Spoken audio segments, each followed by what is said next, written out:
رات کے 10 بجے ہیں۔ السلام علیکم، یہ ریڈیو پاکستان ہے۔ شہریار احمد سے خبریں سنیے۔ اہم خبروں کا خلاصہ۔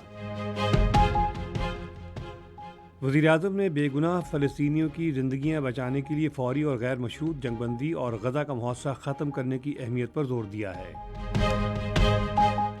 پاکستان اور سعودی عرب نے دیرینہ تعلقات اور معاشی شراکت داری کو مزید مستحکم کرنے کے عزم کا اعادہ کیا ہے۔ پاک چین مشترکہ بحری مشق سی گارڈین 2023 کراچی میں شروع ہو گئی ہے۔ آئی سی سی کرکٹ عالمی کپ میں کولکتہ میں انگلینڈ نے پاکستان کو 93 رن سے جبکہ پونے میں آسٹریلیا نے بنگلہ دیش کو 8 وکٹوں سے ہرا دیا ہے۔ اور اب خبریں تفصیل کے ساتھ۔ نگراں وزیر اعظم انوار الحق کاکڑ نے غیر مشروط جنگ بندی اور غزہ کا محاصرہ ختم کرنے کے ساتھ اسرائیل کی دہشت گردی کی مہم کو فوری طور پر بند کرنے کی فوری اہمیت پر زور دیا ہے۔ وہ آج ریاض میں مشترکہ عرب اسلامی غیر معمولی سربراہ اجلاس میں پاکستانی وفد کی قیادت کر رہے تھے، جس میں اسرائیل کی بہیمانہ جارحیت اور مقبوضہ فلسطین میں بگڑتی ہوئی انسانی صورتحال پر تبادلہ خیال کیا گیا۔ وزیر خارجہ جلیل عباس جیلانی اور سیکرٹری خارجہ محمد سائرس سجاد بھی وزیر اعظم کے ہمراہ تھے۔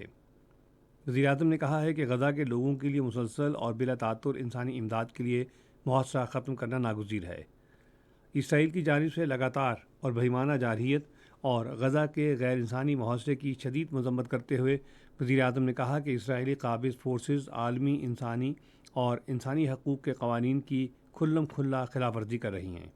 انہوں نے کہا کہ اسرائیل کی جانب سے طاقت کا بے دریغ اور اندھا دھند استعمال جنگی جرائم اور انسانیت کے خلاف جرائم ہیں۔ انہوں نے عالمی برادری پر زور دیا کہ وہ اسرائیل کو اس کے جرائم پر احتساب کے کٹہرے میں لائے۔ انوار الحق کاکڑ نے فلسطینی عوام کے حق خود ارادیت کے لیے پاکستان کی یکجہتی اور حمایت کے عزم کا اعادہ کیا۔ وزیر اعظم نے اس عزم کا بھی اعادہ کیا کہ 1967 سے قبل سرحدوں کی بنیاد پر فلسطین کی قابل عمل، محفوظ اور خود مختار ریاست کا قیام، جس کا دارالحکومت القدس شریف ہو، خطے میں پائیدار امن و سلامتی کی واحد ضمانت ہے۔ نگراں وزیر اعظم انوار الحق کاکڑ نے مشترکہ عرب اسلامی ممالک کے غیر معمولی سربراہ اجلاس کے موقع پر سعودی عرب کے ولی عہد اور وزیر اعظم شہزادہ محمد بن سلمان سے آج ریاض میں ملاقات کی۔ انہوں نے غزہ اور مغربی کنارے میں فلسطینیوں کے خلاف قابض اسرائیلی فورسز کی جارحیت سے پیدا ہونے والی تازہ ترین صورتحال پر تبادلہ خیال کیا۔ انہوں نے محصور بے گناہ فلسطینیوں کے خلاف اسرائیل کی جارحیت اور سفاکیت روکنے کے لیے فوری طور پر عالمی تعاون میں تیزی لانے کی ضرورت پر زور دیا۔ ملاقات کے دوران دونوں رہنماؤں نے دو طرفہ امور پر بھی تبادلہ خیال کیا اور باہمی اقتصادی شراکت داری کے لیے پاکستان اور سعودی عرب کے دیرینہ تعلقات کو مزید مستحکم کرنے کے عزم کا اعادہ کیا۔ سعودی ولی عہد محمد بن سلمان نے اپنے افتتاحی کلمات میں کہا کہ سعودی عرب فلسطینیوں کے خلاف جرائم کا ذمہ دار قابض اسرائیل کو ٹھہراتا ہے۔ انہوں نے غزہ میں فوجی جارحیت کے فوری خاتمے اور یرغمالیوں کی رہائی کے مطالبات دہرائے۔ اس سے قبل سربراہ اجلاس سے خطاب کرتے ہوئے فلسطینی صدر محمود عباس نے کہا کہ فلسطینی عوام گھناؤنی اور وحشیانہ اسرائیلی جارحیت کا سامنا کر رہے ہیں۔ انہوں نے کہا کہ ہمارے نہتے فلسطینی عوام کو بین الاقوامی تحفظ کی ضرورت ہے۔ فلسطینی صدر نے کہا کہ اسرائیل نے عالمی قوانین کی خلاف ورزی کرتے ہوئے تمام حدیں پار کر لی ہیں۔ سربراہ اجلاس سے خطاب کرتے ہوئے ایرانی صدر ابراہیم رئیسی نے اسلامی ملکوں کی حکومتوں پر زور دیا ہے کہ وہ اسرائیل کی فوج کو دہشت گرد تنظیم قرار دیں۔ انہوں نے اسرائیل کے ساتھ تعلقات رکھنے والے ممالک پر اپنے تعلقات ختم کرنے اور فلسطینیوں کی بڑے پیمانے پر حمایت کرنے پر زور دیا۔ ترکی کے صدر رجب طیب اردوان نے سربراہ اجلاس سے خطاب کرتے ہوئے کہا کہ اسرائیل اور حماس کے درمیان تنازع کے مستقل حل کے لیے عالمی امن کانفرنس بلائی جانی چاہیے۔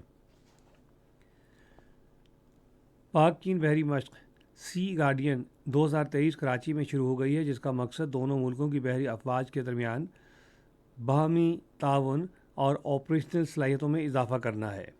اس موقع پر اپنے خطاب میں وائس ایڈمرل محمد فیصل عباسی نے مشق کے دوران بہترین کارکردگی اور منصوبہ بندی پر زور دیا۔ آج عالمی کرکٹ کپ ٹورنامنٹ میں کولکتہ میں انگلینڈ نے پاکستان کو 93 رنز جبکہ پونے میں آسٹریلیا نے بنگلہ دیش کو 8 وکٹوں سے ہرا دیا۔ انگلینڈ نے پہلے بیٹنگ کرتے ہوئے مقررہ 50 اوورز میں 9 وکٹوں کے نقصان پر 337 رنز بنائے۔ جواب میں پاکستان کی پوری ٹیم 43.3 اوورز میں 244 رنز بنا کر آؤٹ ہو گئی۔